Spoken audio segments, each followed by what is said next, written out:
अनेक दौरे गेलेला हा खेळाडू करून आलाय, त्याच्यासाठी जोरदार टाळ्या झाल्या पाहिजेत। आणि आज या स्पर्धेमध्ये या ठिकाणी भेटू अजय मोरे, आपण जर हात वरती करून आपली ओळख पटवून द्यायची।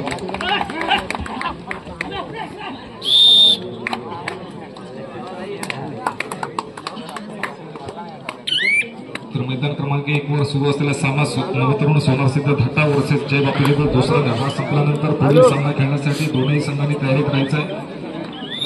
जय हनुमान हुंडरगाव अ वर्सेस काळ भैरव उडदवणे, दोनही संघांना सूचना असेल आपल्याला ज्या वेळेला फायनल कॉल दिला जाईल त्यावेळेला आपण मैदानाचा ताबा घ्यायचा आहे। तर मैदान क्रमांक 2 साठी मैदानावरचा चालू सामना शिवनाथ अंबली वर्सेस वागेश्वर रोड खुर्द असा सामना सुरू आहे। चालू सामना संपल्यानंतर त्या ठिकाणी पुढील सामना असेल श्री भैरवनाथ यशवंतराव वर्सेस गुरुमौली आधार। या दोनही संघांना पुढील सामन्यासाठी दुसरा पुकार देऊन बराच वेळ झालाय।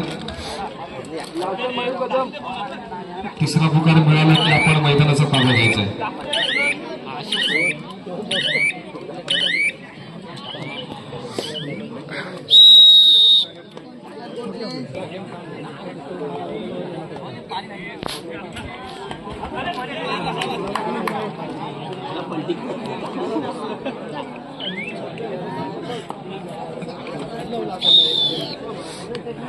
चला पुन्हा एकदा मैदान क्रमांक 2 च्या सामन्याला सुरुवात होते।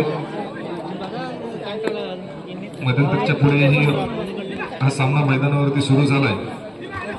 पुढच्या दोनही संघांना विनंती असेल वारंवार आता त्या सूचना दिल्या जात आहेत, आपण आपले संघ तयार ठेवायचे। पुन्हा एक जबरदस्त सवारी आपण मैदानावरती पाहिली नवतरुण सोनारसिद्ध धट्टा संघाचा अजय मोरे याची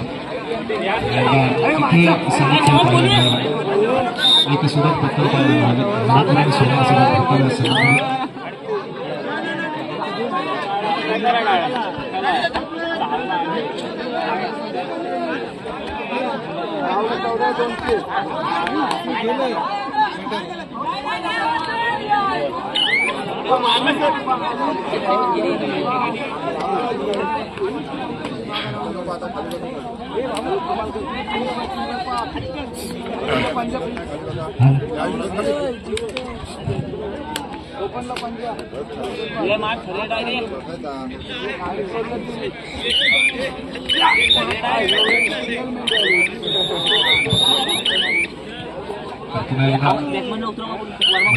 मैदान क्रमांक 1 वर आपण पहिलं तर सुपर टेकल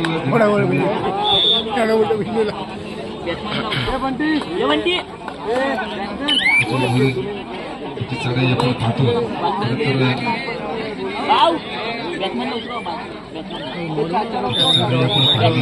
त्याचा जो सराव झालेला तो त्या चढाईतून दिसतो आपल्याकडे।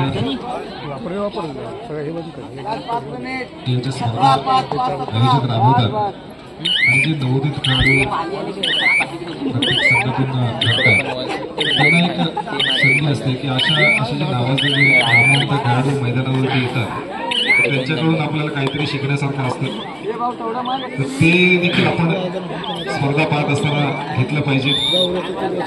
कधीतरी एखाद्या मोठ्या खेळाडूकडून मार्गदर्शन घेतलं पाहिजे की त्यांनी कशी तयारी केलेली आहे. कारण आजच माझी एका माणसासोबत अशी चर्चा चालू होती, पूर्वीच्या स्पर्धा या किती वाजता सुरू व्हायच्या, अगदी उन्हामध्ये कडक उन्हामध्ये ते खेळाडू खेळायचे. त्यांनी कधीच कुठली अशी तक्रार मांडली उन्हामध्ये स्पर्धा कशी खेळायची. आज मला वाटतं त्यापैकी त्याचे सामनाधिकारी उभे आहेत, सचिन पाटील असतील, किशोर माळी असतील, या खेळाडूंकडे चांगला अनुभव देखील आहे.